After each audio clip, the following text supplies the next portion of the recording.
Showtime. It's about that time. Let's go. You're right where you need to be. This is GCOM Radio. Hardest radio station on the planet. Yeah. Powered by Lyfeblood.com. We certified.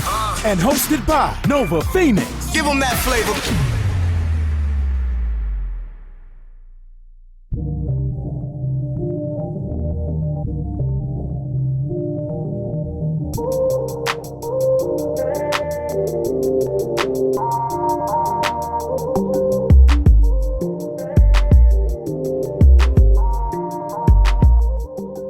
All right. Yes. Oh man, we are here back. We are back again, folks. You don't even know how I'm back. I'm back a second time actually, but we are back. Let's hear it. I have returned. All right. Yo, thanks everybody for tuning in. Yes, for tuning into this show. It's been about, I think it's been about a month. I haven't really been keeping count. I think it's been about 3 or 4 weeks. I was supposed to, let me tell you something, folks. I was supposed to come with a show last week, and it did not happen. This show was supposed to happen last week. This is actually the second recording. This is the second recording of the show because the first time I came back, it was a great show. I loved it. Everything was going, everything was flowing, and then I played it back to just get ready to do my edits. Of course, this show is pre-recorded. And guess what? The entire hour and some change show somehow got corrupted. It got corrupted. I was so pissed. And I couldn't record it. I couldn't re-record it because it was like I just had to move on. I had other things to do. I had a tight time to get that show done and in the bag, and then do my edits and do my compression and then shrink it and upload it. And I just didn't have that time because I had other things going on. You don't know how pissed I was. For some reason, it was repeating it. So it was like, hey, no, I was so heated, and I was like, well, it's a bust for this week. I guess I'm not dropping any show this week, and I didn't. So I'm here again. I'm here again, and I tested it right before I'm actually recording the second time. I tested. I said, let me make sure. I had to restart my computer because I record out of my Mac. I got a mic, a Blue Yeti mic that's plugged into the back of my Mac, my iMac, and that's how I do my recording. And sometimes glitches happen, so I had to restart it, reboot it, redo whatever you want to call it, and then all of a sudden it worked. It's always good to restart your computer when it doesn't matter. Nothing is 100%. What's a word? Errorless, for lack of a better word, or problemless. There's computers and technology will always have problems. You got to shut down your computer every now and then because there's so many programs that's running in the background besides the main programs that's running in the foreground that sometimes your computer it eats up a lot of memory and it just chokes. It happens with my iMac, so I have to restart it. I don't turn off my computer. I restart my computer probably like every month or something, every 2 or 3 weeks. And I know I've had it long enough to know when it starts, when, certain like funny glitches happen, like some things with the mouse or a program is taking too long to open, or things of this nature right here with the recording for this show. I was like, what's going on? And I just rebooted it and everything was fine. So yeah, we are here once again coming with the 188th show, man. I can't wait for the 200 show. I don't know when that will be, but I'm going to give you guys the best that I can. And shout out to everybody that tuned into the show and just watching old episodes. I see the numbers. I see everything is coming on. I appreciate everybody that really tunes in and likes the show. Shout out to everybody that did reach out and say they like the show. I love y'all too. Thank you for tuning in. I'm reaching somebody. I'm reaching people from wherever they are, and that's what's up. So let's get this thing going, man, so I could just pack it in and get ready. Because right after this, I'm making notes for my next show. I'm just uploading this right away, and I'm making notes for my next joint. It probably could come next week, or I'll double up this week. I don't know. We'll see. It depends on what my schedule is really looking like. Yeah, man. So let's get this going. I'm your your host, Noah Phoenix, on GCOM Radio, on iHeartRadio. And the first topic, as I was going to say last week, was big shout out to Jamie Foxx. Big shout out to Jamie Foxx. His condition, medical condition, it's still a mystery. I haven't really looked it up, but everybody knows several weeks ago that he was admitted to the hospital for a mysterious medical condition, and nobody knew what was happening. And at this point, a lot of people are reaching out. I forgot the brother comedian's name, but he actually I forgot the comedian's name. He did movies with comedian. Let me get his name. Oh, Kevin Hart. Kevin Hart actually was saying he's fine and he's doing better, because people, social media was saying that Jamie Foxx was on his deathbed, but it looks like he is recovering. It's saying right now on Yahoo a couple hours ago, let's say on CNN, they aren't sharing his medical diagnosis, but it's what it sounds like. He is not in a life-threatening situation, but he's coming back. Much love, much support, much healing energy to Jamie Foxx. Shout out to Jamie Foxx and his whole family and all his close friends. I'm sending that right out to him, man. It's totally unexpected. Even the people are going crazy right now on Twitter. They're actually saying like, it must have been he took the vaccination and it's directly connected to the vaccination and it can't be. I'm like, shut up. I'm so tired of this whole thing that's going on, how they're politicizing. I really thought COVID was going to unite not just the world, but America. But this thing got politicized. I mean, yo, son, oh my God, it is a bomb. Anyway, before I even get to that, but I'm glad that it's not something that what Jamie Foxx is going through is going to lead to something like terrible. And his passing, because that's how it was coming off. So yeah, much love and healing support, all that good energy towards him and his family and his friends. Yeah, but it's this COVID thing. I'm like, what is yo, dude? Let me tell you something. Twitter is turning into the OK Corral Wild Wild West. I'm telling you, man. I mean, I'm getting hit left and right with everything. Elon Musk opened the door to the most craziest dig down deep in the rabbit hole fallen right wing head. Yo, it is unbelievable. I saved some. I didn't even want to retweet it. It was so bad. I mean, they get out there on Twitter, and to hear what people are saying. Listen, I know. If anybody knows me personally, they know how I get down. I'm not a surface level guy. I don't take things the first thing comes by and I swallow it. I don't drink the Kool-Aid or anything. I'm a skeptic. I'm a cynic. I will go down to the third or fourth later, especially when it deals with black people. I'm always extra careful on what information I take in. So if you know me, I just don't go with the first thing that gets thrown my way. But I'm at the same time, I'm like, people died. All right. COVID was a very real thing. People died. I saw body bags getting thrown into those refrigerated trucks. That was no mistaking. But people are really going there. I mean, there was an interview with that thing that really went viral. I don't never heard of this guy. I'm thinking I always mix him up. Miles Eric Dyson. Vaccine. Let me see if I can remember him. Planetarium. He is the director of the Planetarium. I always forget this guy's name, and he reminds me. I always mix it because I'm thinking his name. I'm seeing his face, but I'm always thinking of Miles Eric Dyson. Let me see if I can find him right quick. Yeah, Neil deGrasse Tyson. I always mix these two brothers up, man. I don't understand. So Neil, let me see if I can find it right quick. Interview. Gets in a heated debate. This guy. Okay, let me just pause this. I know you guys don't hear it with Patrick Bet David or something like that. I think that's his name. Let me see here. Let me see if I could just do a quick little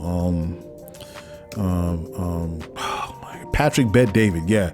So he was speaking to Degrassi about the vaccine and It went viral. It went viral. Like a lot of people saw this thing, and I'm like, they go there, man. Do I believe certain things are true? Certain things are not true. Yes. When you go through the information, I'll say it like this. All right.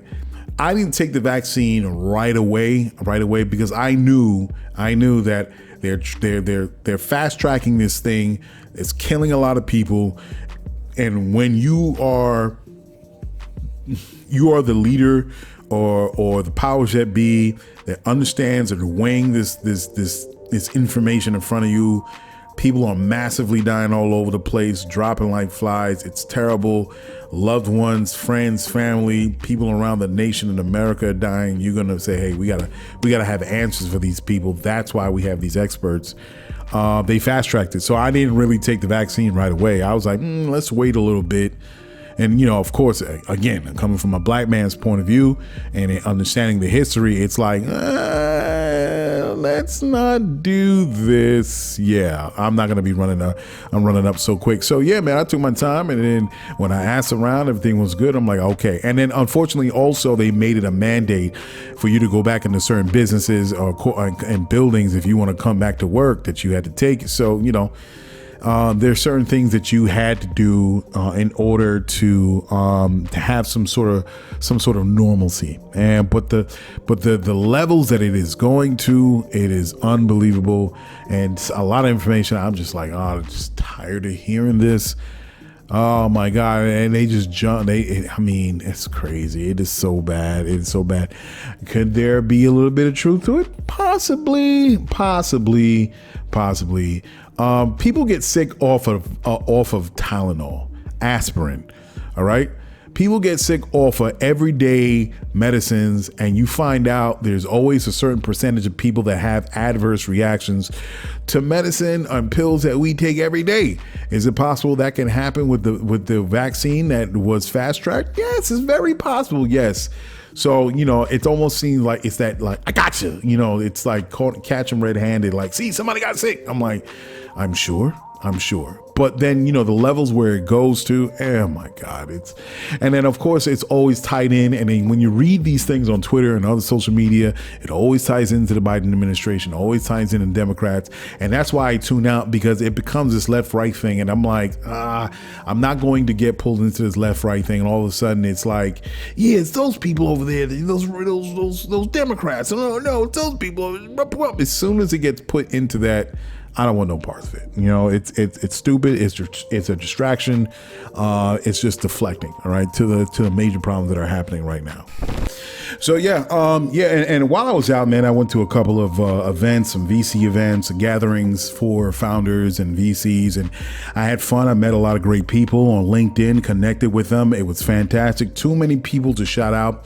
I was going to shout them out on the first recording, but this time I'm just going to just say everyone that I met, everyone. It was. The passion, the energy. I love being in those type of spaces because it's like Superman, like soaking in the rays of the sun. That's the type of energy that I love to be around. It's exciting. It just enriches my soul and my spirit. And to be around people that are just as passionate as me and have their own ideas and working themselves in a myriad of different fields. The last one I went to was a blockchain event. There's one that's coming up soon on the 18th that I'm going to be there for. But definitely the last one I went, that was a blockchain mixer in NYC. I was fantastic. Shout out to all the people that were there. The one that I went to before, it was at Lagos in Times Square. It was done by Eunice Ajim. Ajim, I'm sorry if I'm messing up your name. Yeah. So that was great, and meeting some folks there. Yeah, man, I'm having a great time, and I just go into, and I know what's happening, with Web3 and what's going through, especially with the deal with FTX and Do Kwon and Terra Luna and all those things.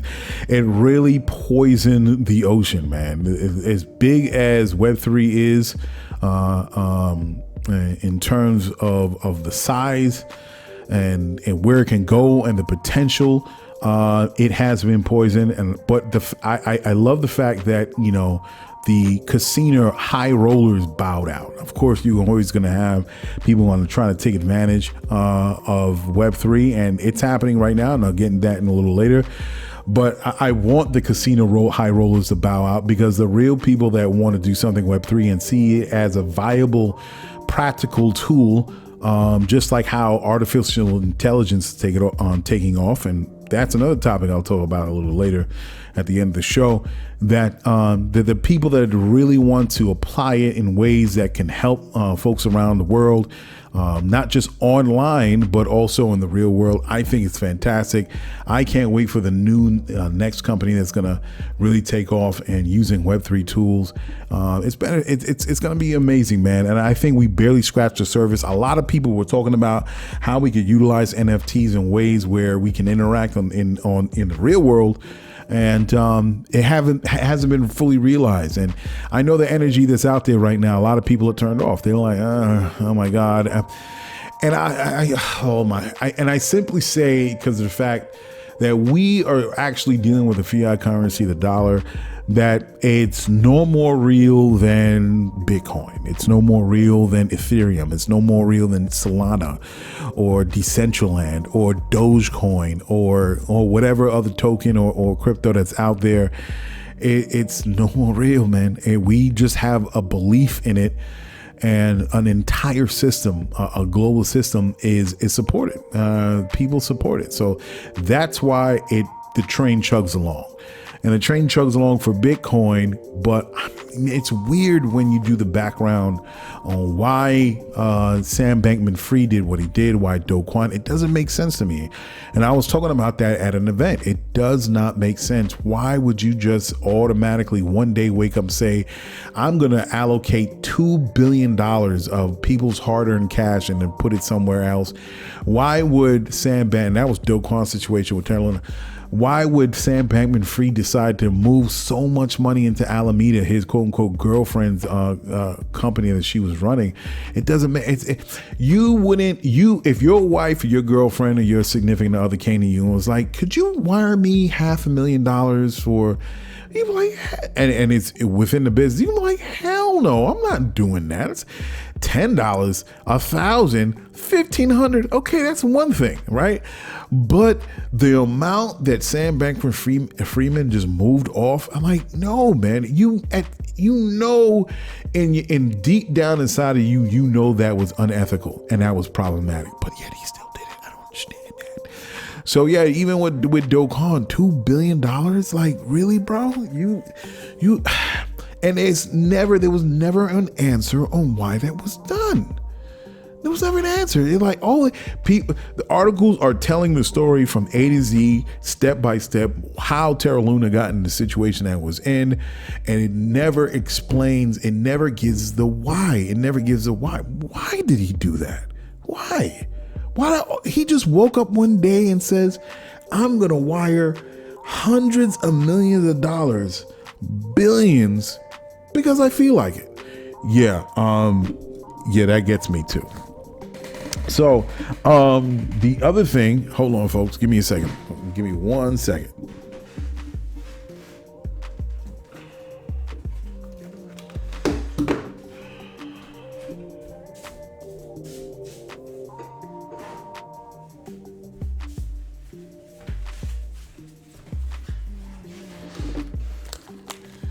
Yeah, I'm back. My bad. I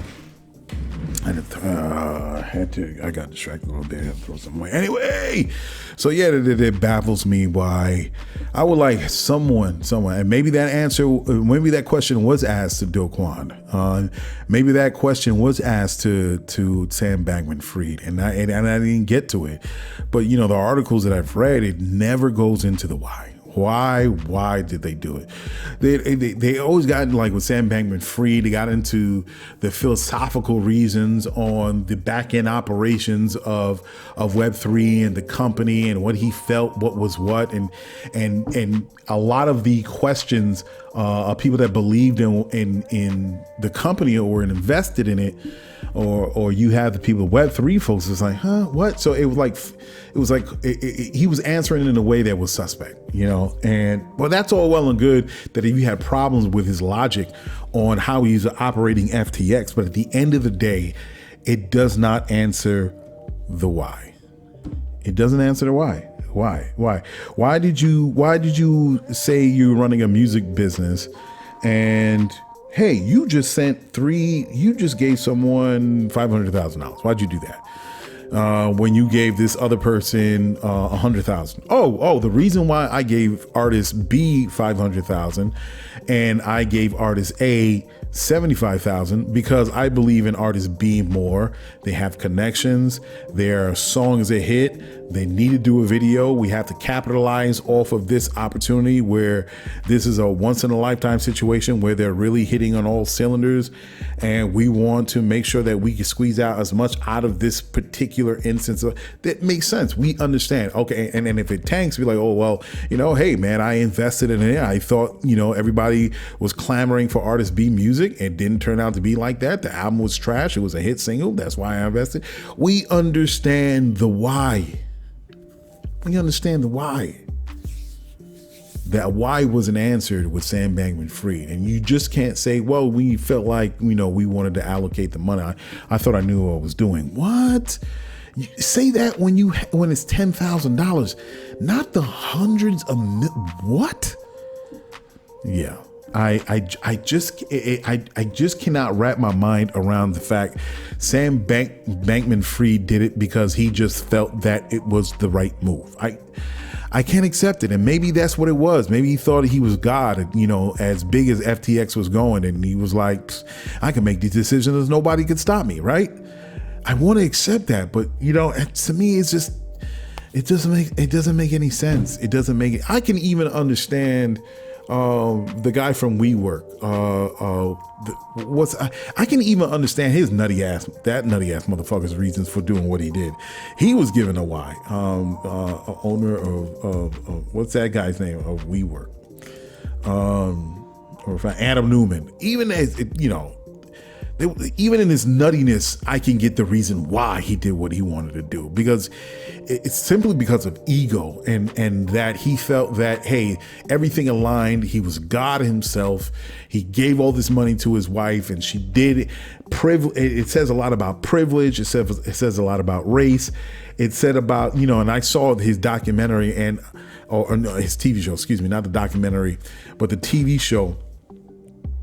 And, of course I can separate Hollywood from real life, but when you read the articles on Adam Newman and why he did WeWork, it kind of like you can kind of pick apart, what is true and what wasn't true. And I'm like, yeah, this guy he's egomaniacal, right? And you can say, well, that's what Sam Bankman-Fried did. He had a whole lot of ego and then he did what he did, but it just doesn't gel for me. It doesn't gel. It doesn't gel. It does not gel for me. I have a deep down in my heart, I feel like that's just not why, it's just not the same. Anyway, it's not the same. Anyway, I said enough of that. Anyway, so the Flash movie, I'm hearing a lot about what was going on with the Flash movie. Let me fix this mic. The Flash movie, I'm getting some early rundown of the whole joint. People have seen it. The movie critics I'm watching online on YouTube, they're saying it's fantastic, it's great. Even certain people, the cast, are saying, hey, maybe Ezra Miller could get a second chance. Nope. Nah, he don't get no second chance. That movie could be off the chain, man. It could win 20 Oscars in one night. Hell no, Ezra Miller got to go.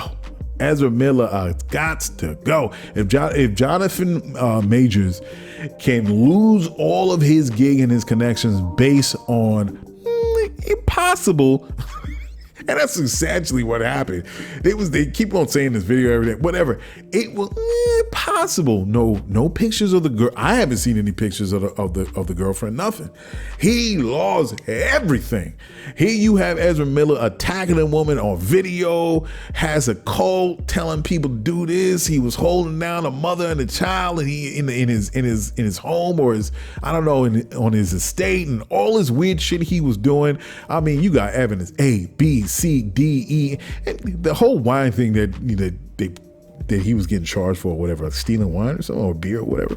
That's some bullshit. But nevertheless, he was doing some weird, whacked out shit. He gotta go. And if Jonathan Majors gotta go, Ezra Miller gotta go. It's Flashpoint. You could flash his ass out of here, get somebody else to be freaking flash. Nah, man, get out of here. So, a lot of people are saying, it's good. I'm going to watch it. Of course, I'm going to watch it because of Michael Keaton, because I'm a fan of Michael Keaton's Batman.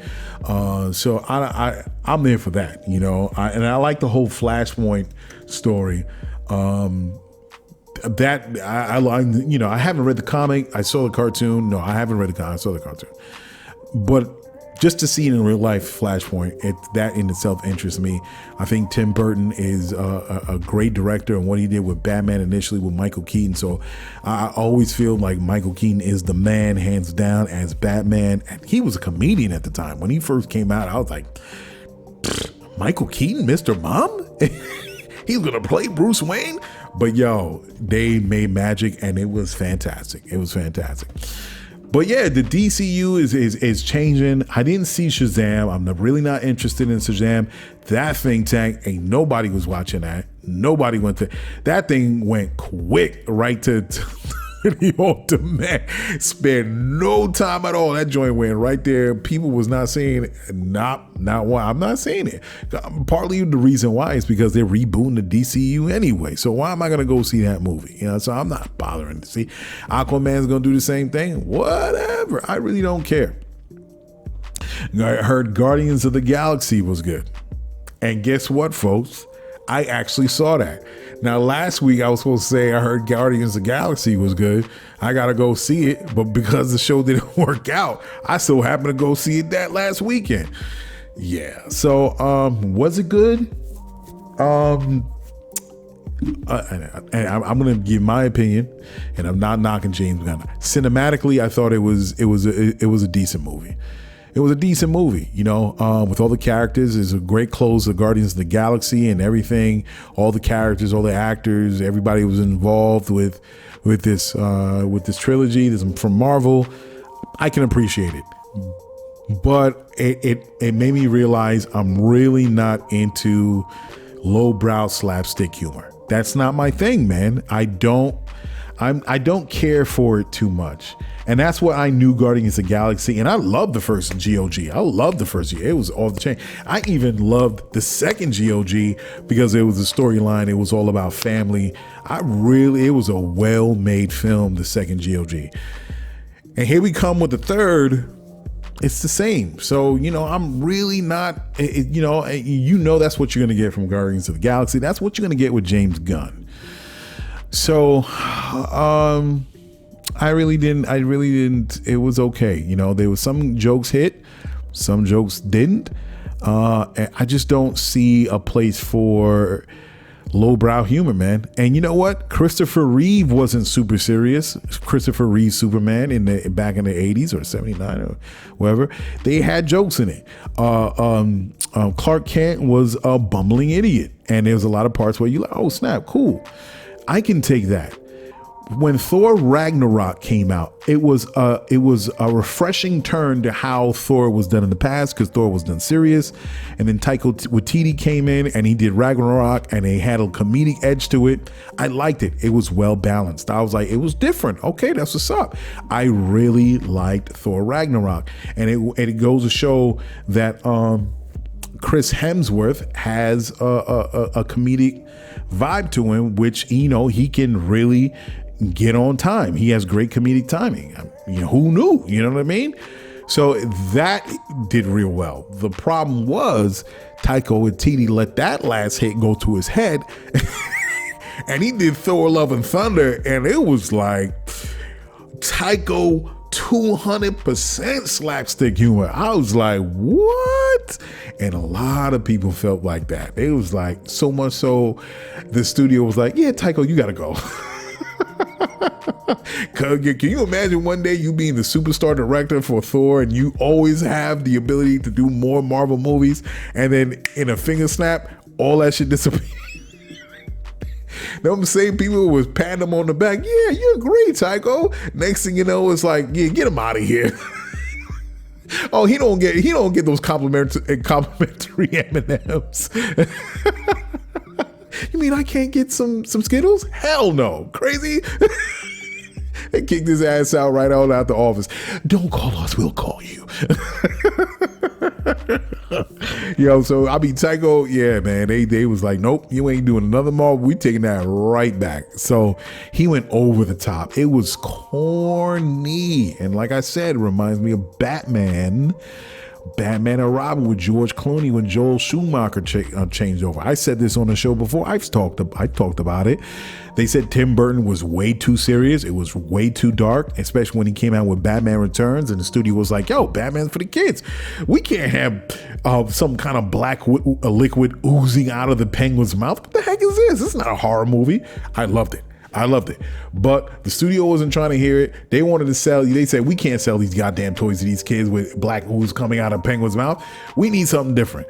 They gave it to Joel Schumacher, and he made it light, bright, neon bright. And with Batman, and this is my personal feeling, George Clooney is a great actor. He has great range. Oh man, wrong time at the wrong place. And they picked him for Bruce Wayne, and it went horrible, and he even blames himself for making that. And it wasn't even him. It was Joel Schumacher's take, trying to do something different with the IP. It did not work out. Now, Batman and Robin did not work out. Now, I'm concerned.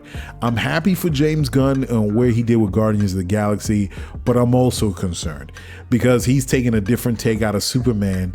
And I'm figuring he's gonna bring back the Trunks. It might be some Christopher Reeve-esque. I'm not gonna knock James Gunn as yet. It may turn out really good. It depends on. So far, I've heard that he finished the script. Let's see how he takes it. If it's kind of like in the same way as kind of like the humor around the Christopher Reeve Superman, okay, I can see it work.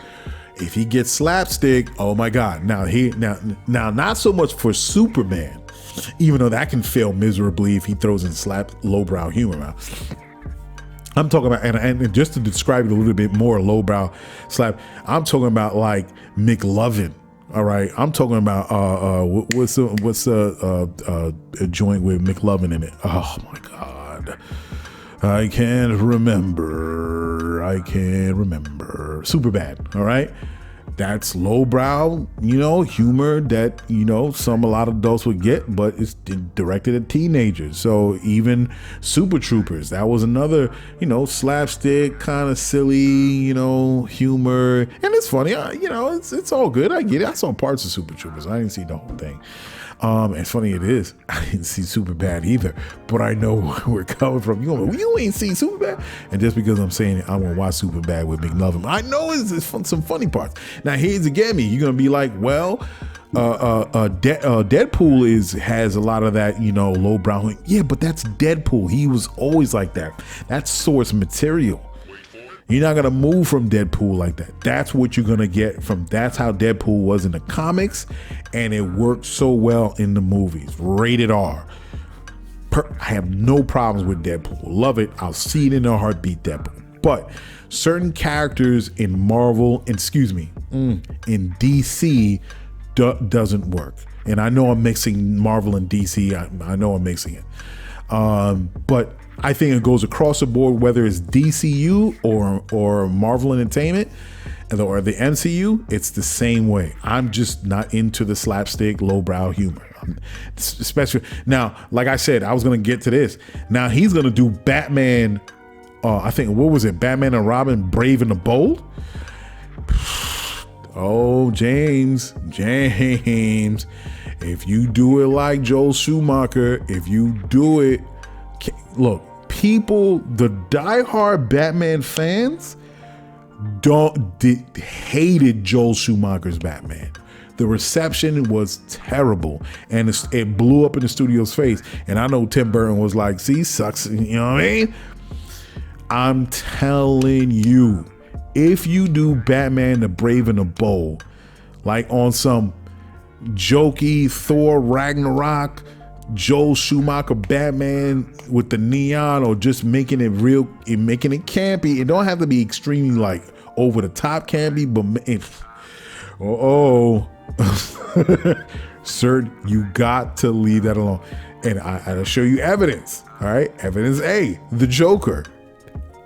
Okay, the Batman. All right, the Batman that was recently released.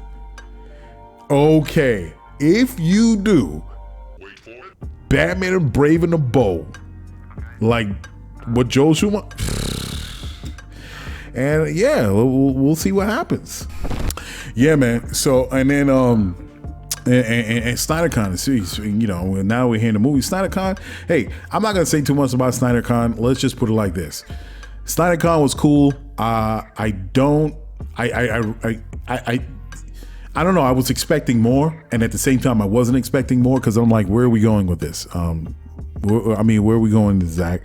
And he reviewed the movies, and that was fantastic. He had some guests on the show, Ben Affleck, you know, fantastic. Some others. I don't understand why he was raising money for what happened with his daughter, depression, and such and so forth. So that was a noble thing. That's a beautiful thing. But in terms of the movies, you know, with DC characters, you know, continuing the Snyderverse, and he kind of was dropping little gems here and there in the image with the Superman statue rebuilt with the hands that were different. Yeah, no doubt. I think he's pitching to the studio to do the continuation in DC. Deep in his heart, Zach wants to finish his the Snyderverse. He wants to do 2 more.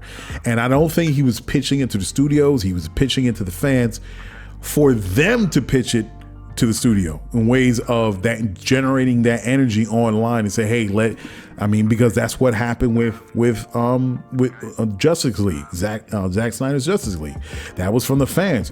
Nobody knew that movie was complete. People saw it and it was like, what? It was a totally different movie from what Joss Whedon was doing. Totally different movie. Besides the fact that Joss was a dick, and Zack seems like a real cool dude. Other than him being a great director.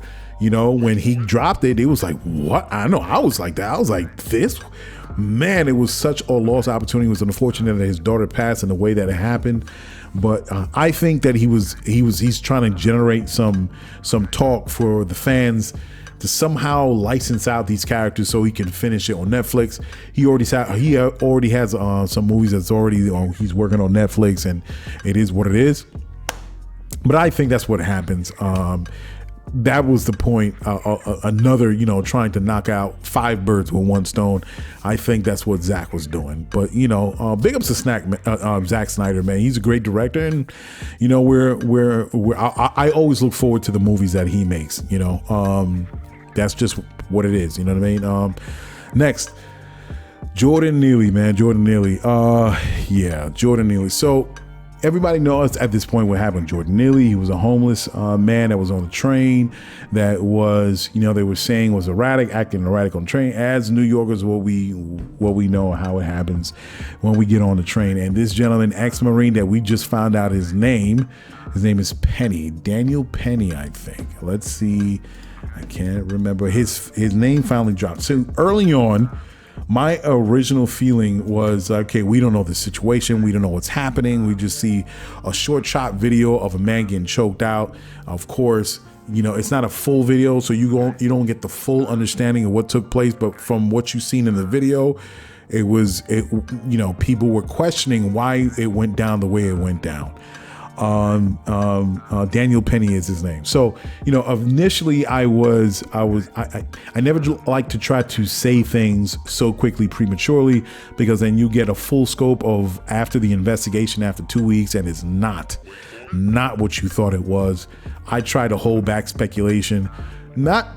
You can speculate, but a lot of folks online are irresponsible with how they shape the information that they receive and try to fill in the gaps with their own agenda or their own reasons. Because they have a following, if they are public figures, and they're trying to bend it to what they think it is. And at the very beginning, I was like, I don't know what this is. I see a black man getting choked, no doubt.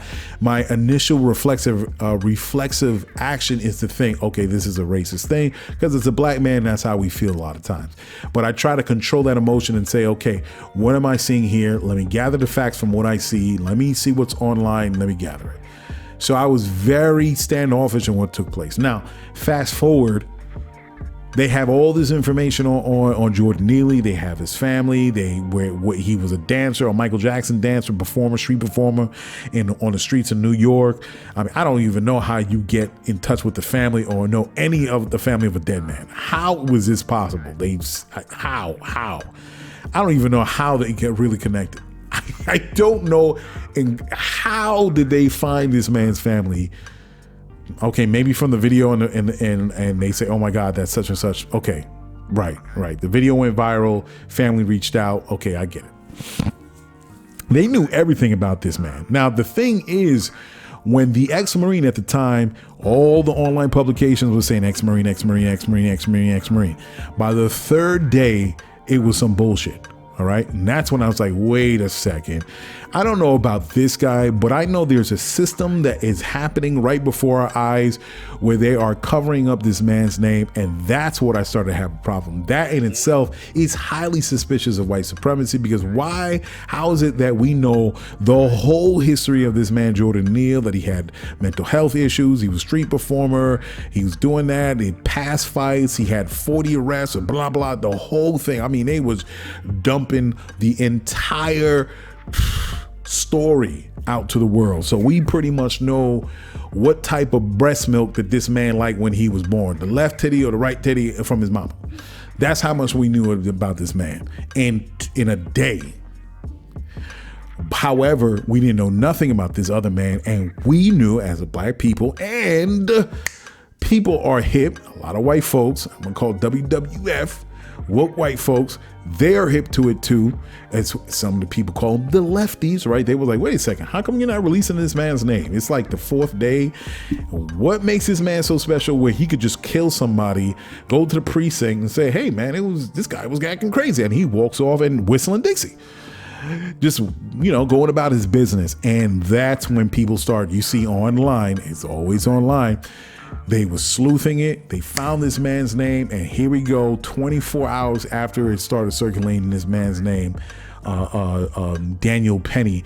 That's when the major news sources started to releasing his name. What?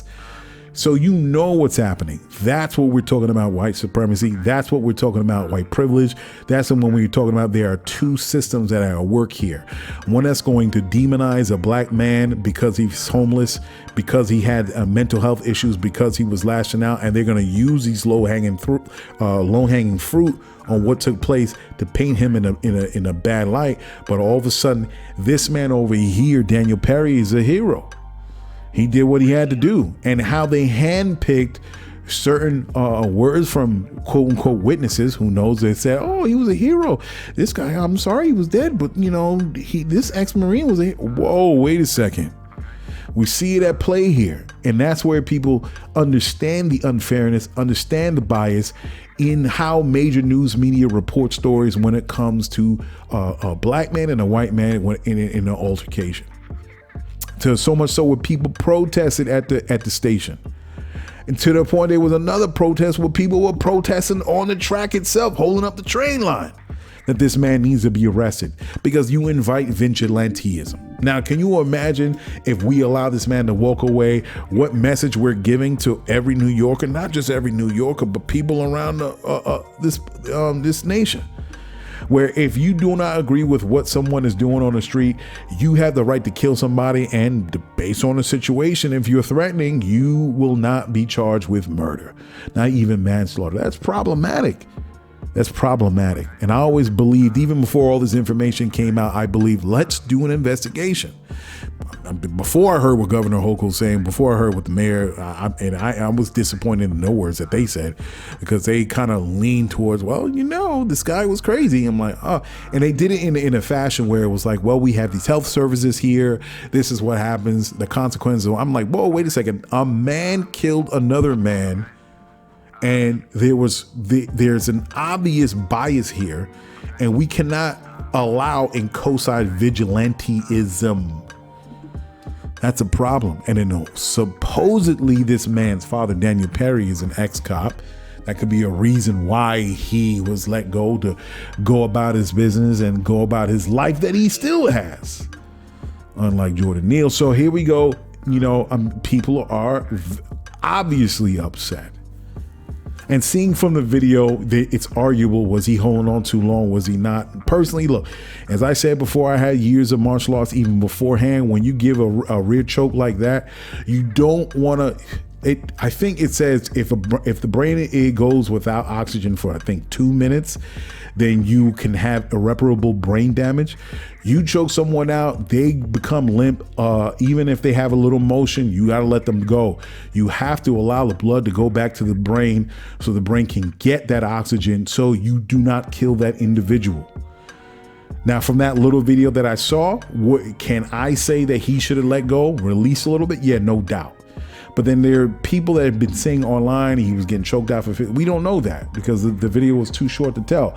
But from that little clip, me as a human being, if I'm put in a position where I'm choking somebody out because they, for whatever situation, I'm not going to hold on to that chokehold. I'm not going to do that because I understand from learning from martial arts, you can easily kill someone. Now, there are other discussion they're trying to say, well, how can he be a murderer when he was turning Jordan Neely on his side and he was trying to... No. You could say the same thing about Derek Chauvin and the whole situation with that. Derek Chauvin didn't stop the what do you call it, first responders from doing their job. When oh my God, I'm so sorry, folks. My brain, wow. George Floyd. I'm sorry, George Floyd. I'm sorry. My apologies. Derek Chauvin didn't stop the paramedics from dealing with George Floyd. So does that make his act any less racist? No. It's the same thing with this gentleman right here, Penny. Yeah, he turned him over, but shoot, he just choked him out for like enough to cut shit. He did what he had to do. So he could play it off and turn him on his side and be like, hey, well, it's happened before. So, I don't want to give that, that argument, well, he was trying to save him and nah. The deal was already done.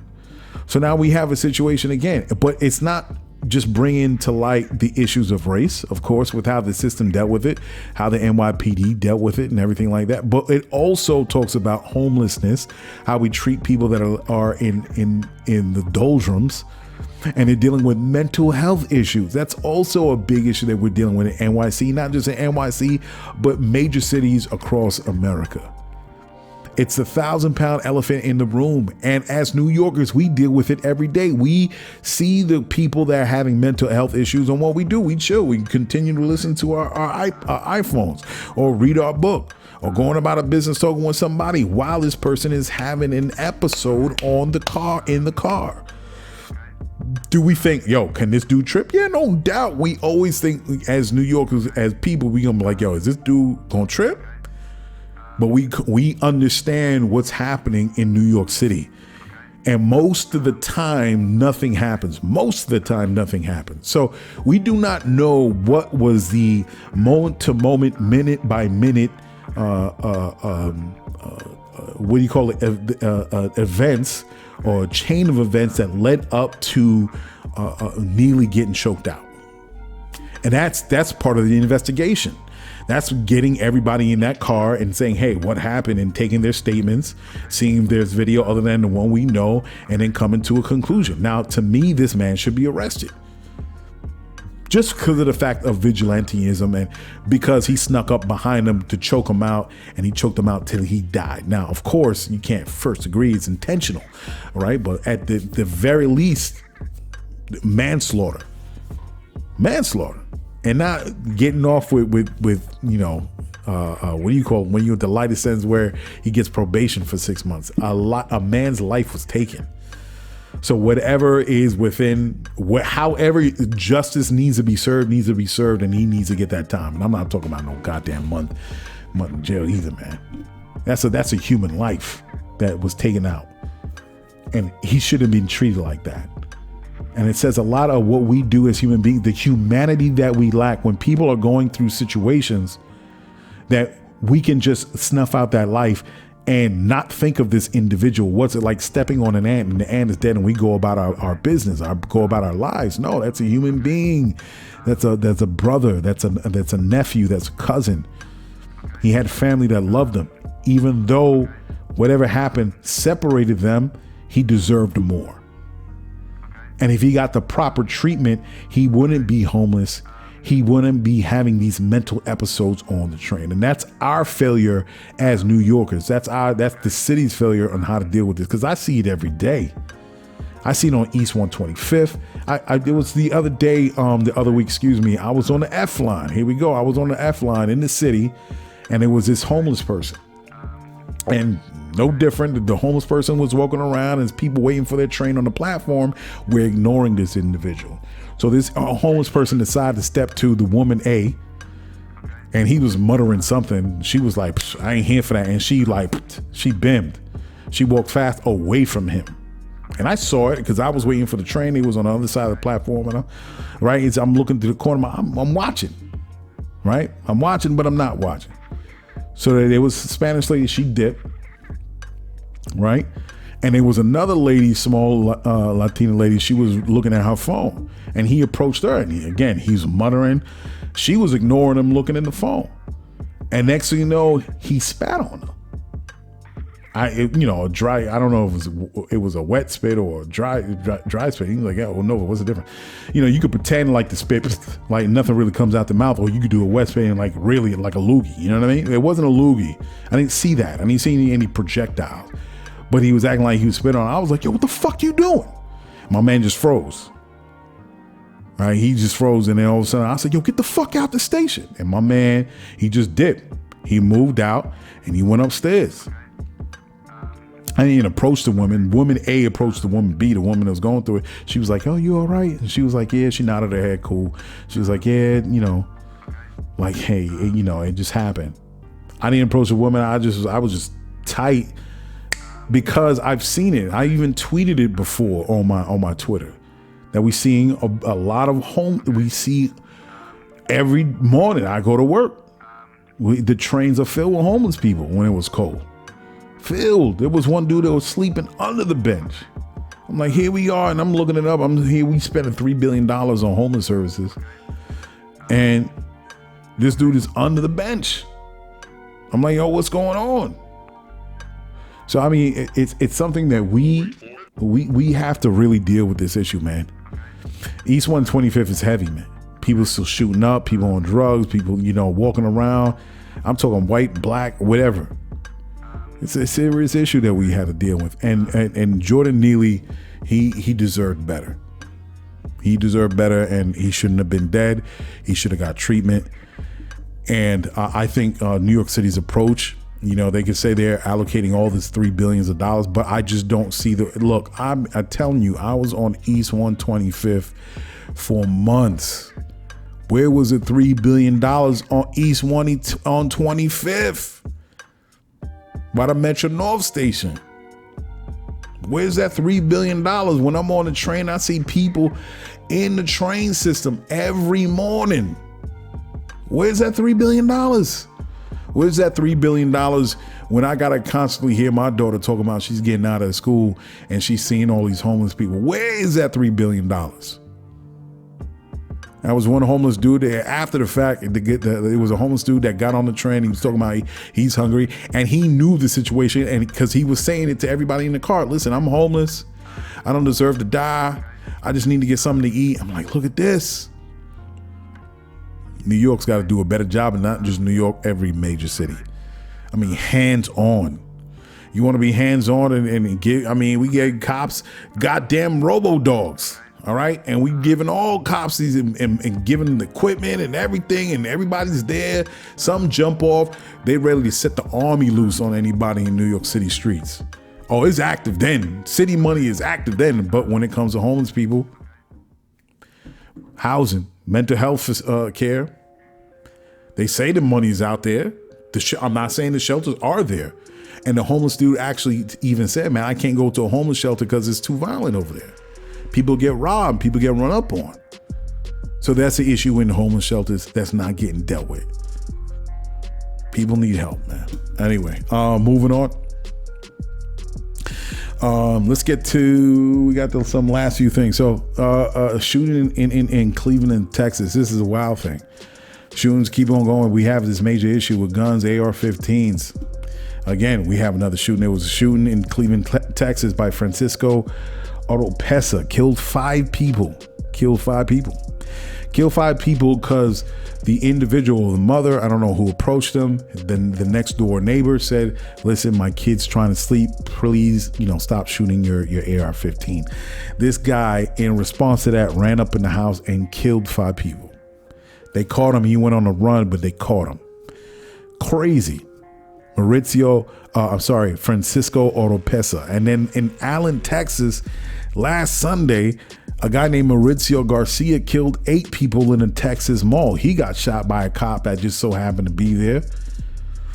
Kill him dead. And by the way, people, I didn't see it. I was like watching this video on Twitter. Twitter is famous.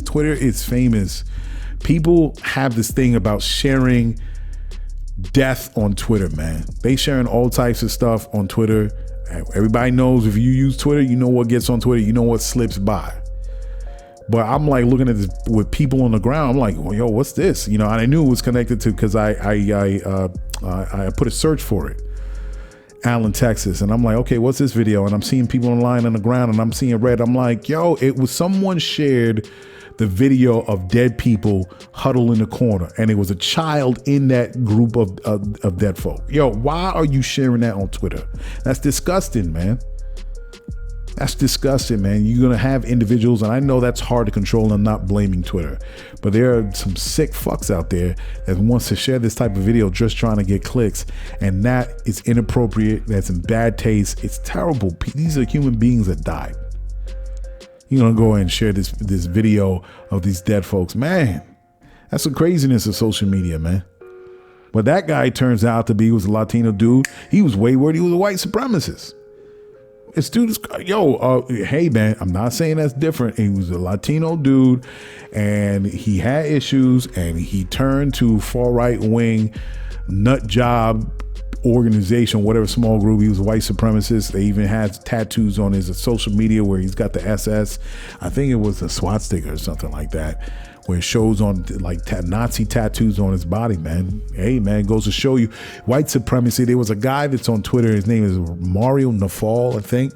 He does a lot of stuff on Web3, Bitcoin, but he just, what I like about it, he talks about not just Web3 and Bitcoin, but also about other things, just like I like to hear about that's going on around the world. And he actually was like perplexed, like, why is this Latino? Oh, white supremacy. What is this? Obviously, he doesn't really deal with the subject matter. This is the first time it's kind of like it's in his face, but it's a real thing. And I'm not stranger to it. I'm not a stranger to it. There are Latinos that are white supremacists, that are racist. This guy went over the edge and was in full throw, was fully committed to the Nazism, and he just went on this tirade and he shot up these people up in this mall. And there was no rhyme or reason. Shot up these people and killed them. Gun issues. And I saw one particular Twitter account, and the Twitter said, look, Japan has the same things that's going on in America. They deal with a whole bunch of things very similar. One thing they don't have is AR-15, long guns. It's illegal in Japan. And he said, let's put 2 and 2 together. Let's use our common sense. Japan doesn't have mass shootings because it's illegal to have AR-15s. Again, everybody knows, if you know me, I'm a Second Amendment person. In And I use that loosely because a lot of people challenge that. Well, the Second Amendment was different at the time they was made. Yeah, I get that. What I'm saying, everybody should have a right to defend themselves. But at the same time, we have issues of mass killings in the United States. It is an epidemic, worse so than COVID. Because COVID, there was a beginning and there was an end. Mass shootings happen continuously year over year. And we have politicians responding to it saying, oh, well, you know, prayers and that, whatever that saying is that they use, tears and prayers, whatever, prayers and more prayers, and nothing ever changes. But we have an obvious problems where there's a weapon of mass destruction that is killing people. And it's a hard decision to make, but the people that you elect, the people that you have voted into these seats that create the legislation to govern your city, state, or federal, on the federal level, the nation, there's some hard decisions that got to be made. Should we continue to do this? And as a person, I live in New York. If I was in down south, if I live in down south, I will most likely have an AR-15. Yes, without a doubt. A couple shotguns, some handguns. Yeah, I believe that everybody should have a right to defend themselves. But at the same time, I'm not just an individual. I'm a member and a citizen of this country. And I understand that sometimes the needs of the many, it sounds corny, but I get it from Star Trek, the needs of the many outweigh the needs of the few.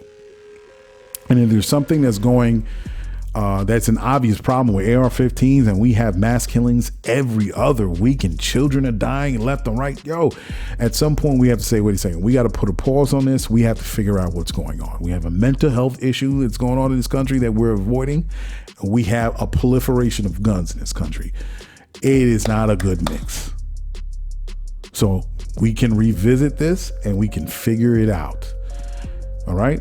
Either we deal with stricter gun laws, and or we deal with the mental issues that our citizens are going through in this country, and we figure our shit out.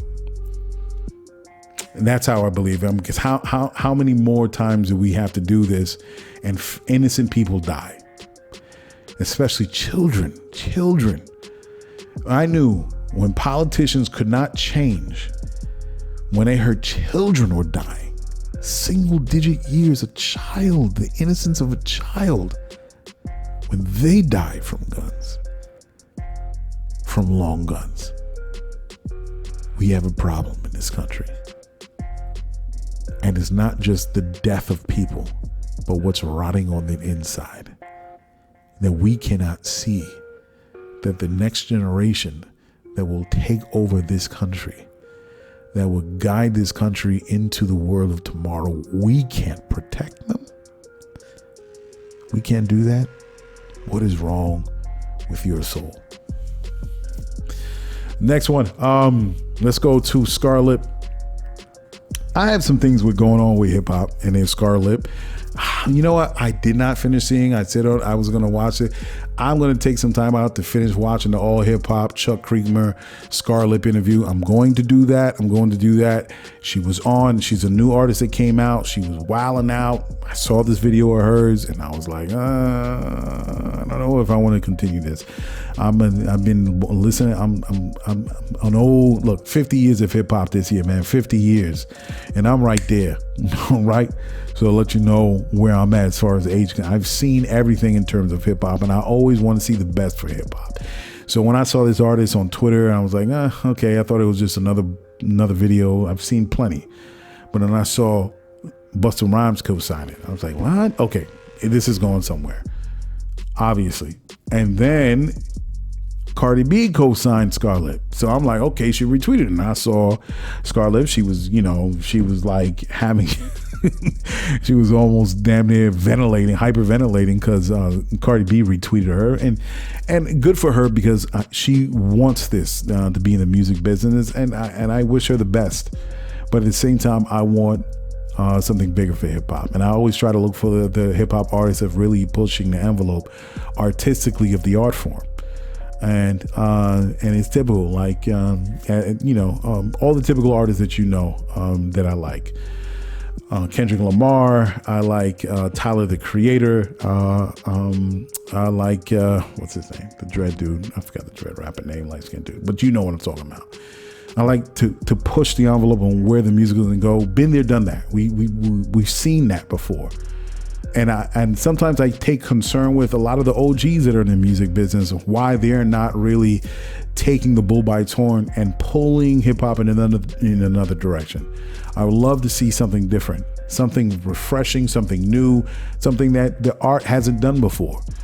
But, Scarlet Lip does the same old, G'd up, gangster stuff. And I saw that video and I'm like, I seen it. I don't know why I was like, where are we going with this? And it just so happens that she's like the darker skinned rapper, woman rapper that's representing this thing that could be perceived, not even perceived, that is very violent and wild and barbaric, right? Gangster music, as they call it. We've been down there with NWA. We've been down there with a lot of artists at the time back in the 90s, 2000s. I'm like, here, the new generation is doing it. And it's so layered here, man, that she just happens to be the darkest female rapper that's representing this music. Are we not seeing a connection here? And that's why I had an issue with Busta Rhymes, because Busta Rhymes allowed himself to get pulled into her world.